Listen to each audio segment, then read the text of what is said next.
Olá pessoal, meu nome é Adesso da Silva Araújo, eu sou médico hematologista da Fundação Hemop, cuido de pessoas com doença falciforme tanto na enfermaria como no ambulatório há vários anos e estou aqui com vocês para a gente falar sobre a doença falciforme. Inicialmente eu apresento a agenda do que nós vamos conversar.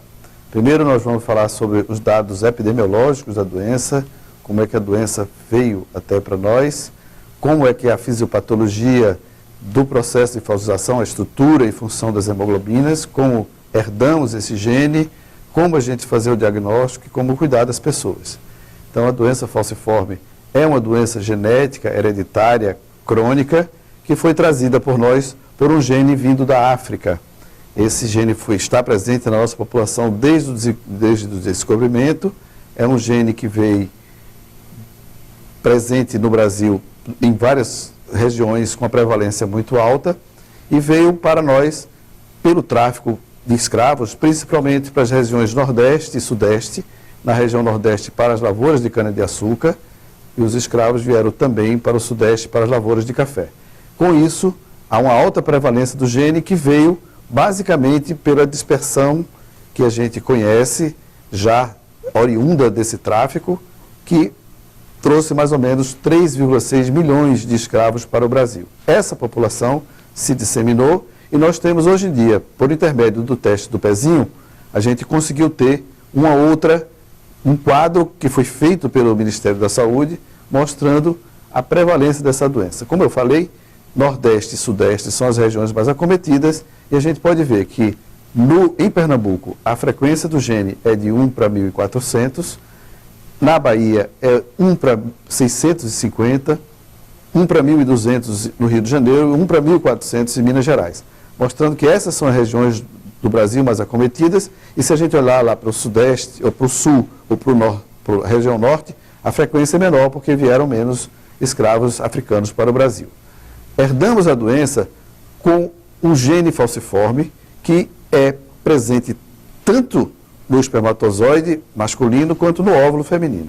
Nós somos a metade do pai e a metade da mãe, e quando as duas metades falciformes do gene S se juntam, formam a falcização.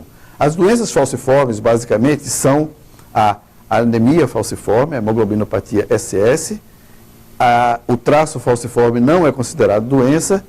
A gente pode ter, como forma de herança da doença falciforme, os genes que vêm do pai e da mãe. Então, aí está evidenciado que o gene da hemoglobina S tem que ser adquirido com o traço falciforme da mãe e com o traço falciforme do pai. Existem outras doenças falciformes menos frequentes, que são a hemoglobina SC, a hemoglobina S-beta-talassemia. Essas condições são menos graves do que a hemoglobina SS e que é considerada como anemia falciforme. O gene falciforme, uma vez acontecendo na cadeia beta da hemoglobina, ele provoca um processo físico-químico que nós chamamos de falcização, que é decorrente da polimerização. A hemoglobina, cumprindo sua função de ceder oxigênio, quando desoxigenada, ela chega a provocar um processo que a gente chama de polimerização. Essa polimerização faz com que a hemácia se torne em forma de foice. Essa hemácia em forma de foice, além de obstruir os vasos, é uma hemácia frágil. Ela vai provocar lesões dos vasos com obstrução e vai se hemolizar. Vai diminuir a sua sobrevida, encurtando a sobrevida eritrocitária, o tempo que as hemácias vivem, e com isso a anemia se instala. Um grande fenômeno da doença falciforme é a dor ou a vasoclusão, e o outro grande fenômeno é a hemólise. Os mecanismos fisiopatológicos mais importantes, obedecem à sequência da doença falciforme, como a polimerização, a lesão, o problema eritrocitário, a distribuição eritrocitária com as lesões das hemácias. A gente pode ter uma lesão no endotélio vascular, que esse endotélio vascular ele é lesado agudamente pelas hemácias que obstruem, mas também por um processo de falcização e de inflamação. Então a gente tem que considerar que a lesão endotelial é uma lesão que é decorrente da falcização, da adesão dos leucócitos, do processo inflamatório e que vai adiante obstruir e vai provocar uma isquemia do tecido com infartos e crônicos. Então, a gente pode ver que essa sequência de eventos acontecem seguidamente, a hemácia se falciza, o endotélio vascular é lesado, os leucócitos se aderem ao endotélio, as plaquetas entram em função, tudo junto, e o consumo do óxido nítrico faz com que o vaso se estreite, e lá no fim nós vamos ter a vasoclusão, que é o fenômeno mais importante para as lesões agudas e as lesões crônicas dos órgãos da doença falciforme. O diagnóstico da doença falciforme é muito simples de ser feito. Se um laboratorista, se um técnico laboratório tiver experiência no esfregaço sanguíneo, não precisa muito de experiência, ele vai verificar a presença das hemácias em forma de fuz. Essas hemácias falciformes, elas são filamentosas e elas estão presentes em cerca de 90% a 95% dos doentes, mesmo fora de crise falciforme. Isso é muito fácil de identificar, além disso tem presença de hemácias em alvo, alterações de eritrócitos e outras coisas mais. Um outro diagnóstico que foi usado antigamente, hoje em dia é usado menos, é a prova de falcização. Essa prova de falcização, ela consiste em colocar a lâmina e fazer com que as hemácias se desoxigenem agudamente, com a substância consumidora de oxigênio. Sela essa lâmina e bota no microscópio e a gente pode ver as hemácias em forma de foice, até mesmo nos indivíduos com traço falciforme. De modo que é um teste que auxilia muito, menos usado hoje em dia, mas também pode ser feito para diagnóstico. O outro teste, que a gente tem usado cada vez mais em campo para fazer um diagnóstico também mais rápido, é o teste de solubilidade em papel de filtro ou em tubo de filtro, ou em tubo de ensaio. Essa falcização, esse processo de solubilidade, ele é muito fácil de ser evidenciado, principalmente no papel, porque a gota da hemoglobina que puder ser solúvel, ela se dispersa e forma um halo extenso. Enquanto que a hemoglobina S, que é insolúvel, ela fica concentrada no centro do papel, bem escurinho, e o halo bem claro. Então, essa prova pode ser documentada, pode se guardar, e a gente pode ter uma prova, quando positiva, com muita facilidade. O outro teste melhor, que é o teste de eletroforese de hemoglobina, é um teste que é de confirmação da doença. O teste de eletroforese é baseado na mobilidade eletroforética das hemoglobinas. As hemoglobinas têm cargas elétricas diferentes quando excitadas por uma corrente elétrica, e a separação delas nos diz quando o indivíduo tem a hemoglobina, o traço falciforme, quando é AS, USC ou alguma outra presença de uma outra hemoglobina anormal. Então a gente pode usar a eletroforese para diagnosticar as várias frações. A gente pode evidenciar claramente nesse resultado. Esse papel também pode ser documentado e guardado, e por isso é um teste muito auxiliar, muito importante. A melhor prova, a HPLC, é uma cromatografia líquida de alta performance, que separa por gradientes de cromatografia, e você pode inclusive quantificar essas frações. Então é um teste muito usado no teste do pezinho, porque a hemoglobina S pode ser quantificada em pequenas frações além de 1%. Então é o teste melhor, digamos assim, é o padrão ouro que a gente tem para diagnosticar a doença falciforme, a hemoglobina S e as outras hemoglobinopatias também. O quadro clínico da doença é muito variado.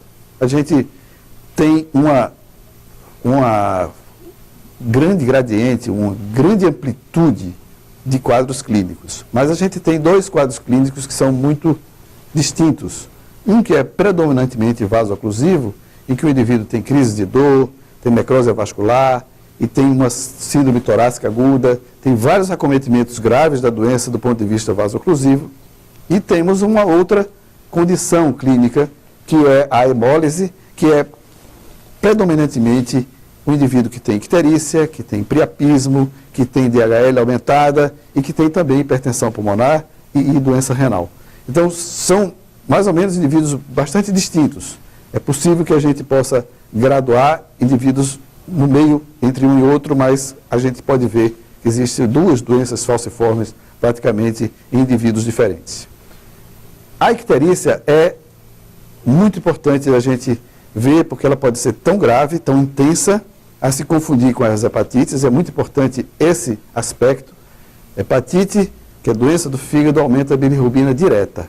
Anemia hemolítica, que é a da anemia falciforme, aumenta predominantemente a bilirrubina indireta. Então, LDH aumentada, reticulocitose e icterícia com bilirrubina indireta são de anemia hemolítica, e a gente tem que ver se não se trata de anemia falciforme, ao invés de dispensar ou de se colocar numa unidade de infectologia por se tratar de uma hepatite. Então, é muito importante diagnosticar isso.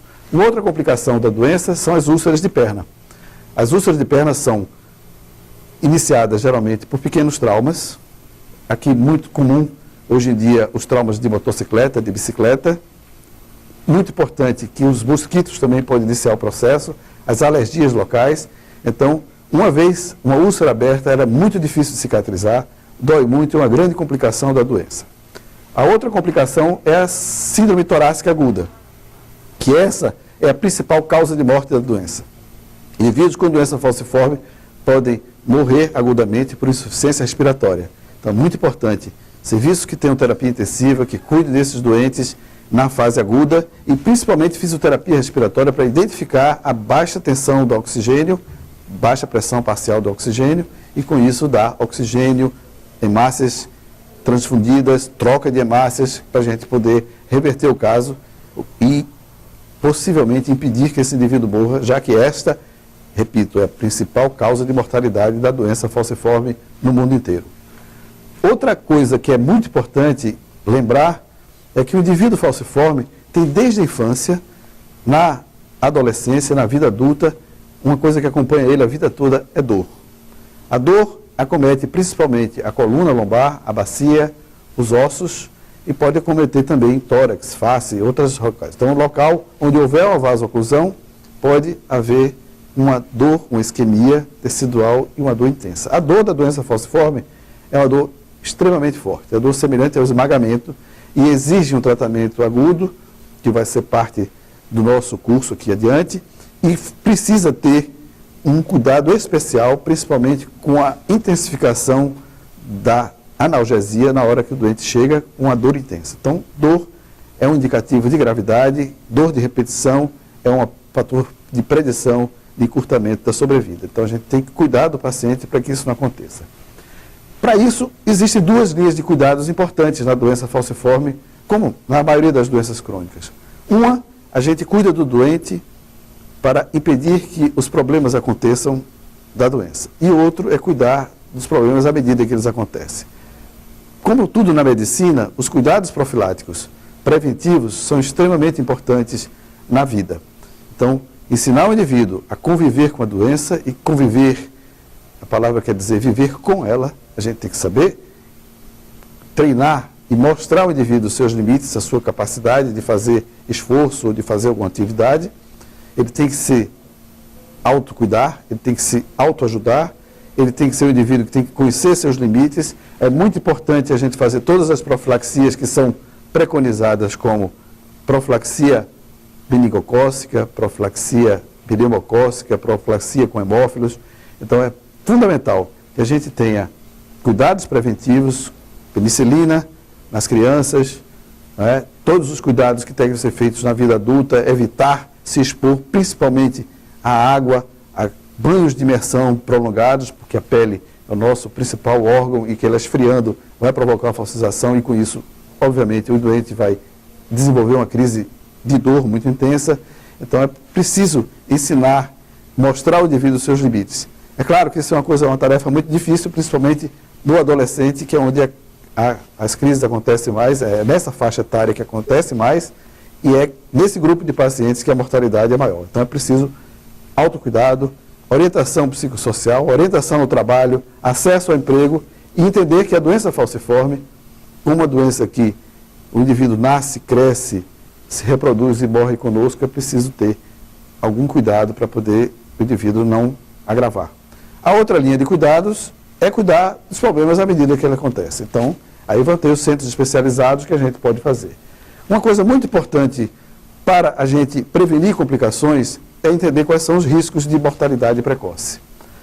O indivíduo que tem níveis de hemoglobina globais muito baixos, sempre abaixo de 6 gramas. Indivíduos que têm leucócitos muito elevados, acima de 14 mil. Pessoas que têm níveis de hemoglobina fetal muito baixos, acima de 5%. São indivíduos que vão ter, provavelmente, muita crise de dor, vão ter repetição de fenômenos infecciosos, e aí por diante a gente vai ter as complicações da doença, que a gente vai precisar fazer sempre os cuidados à medida em que eles vão acontecendo. Então, é importante prever, orientar, cuidar. Não existe tratamento curativo para a doença falciforme e por isso a gente tem que cuidar exatamente disso. Um grande problema da doença falciforme é você manusear as pessoas na vida adulta. Os adultos tendem a ser independentes, não é? E a gente vai ter que ter algumas orientações. As complicações podem acontecer com as lesões dos órgãos. Um importante aspecto são as lesões neurológicas, são as lesões, os problemas cardiovasculares. A gente pode ter problema renal, hipertensão, insuficiência renal, nefropatia por perda de proteína. A gente pode ter doenças cardiovasculares, pulmonares, oftalmológicas. Então, a doença falciforme é uma doença multiclínica. Nós vamos ter a necessidade do hematologista que vai orientar e pedir a orientação e o parecer complementar dos outros colegas clínicos. Então, é uma doença que tem as complicações futuras, que pode ser hipertensão pulmonar, que pode ser problemas crônicos cerebrais, pode ter acidente vascular cerebral isquêmico e ter lesões. Então, é uma doença muito grave e que a gente tem que identificar esses problemas. Os objetivos do tratamento são cuidar das pessoas, o autocuidado é fundamental, eu repito, é muito importante que as pessoas entendam os seus limites, né?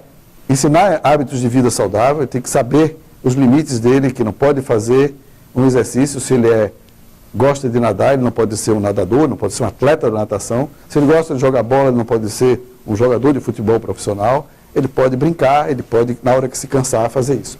Outro cuidado importante é na escola, entender que ele pode fazer exercício de educação física, mas quando ele cansar, tem que pedir ao professor para parar. Então tem que existir uma interação do cuidado do médico com a escola, com a vida profissional, com o trabalho.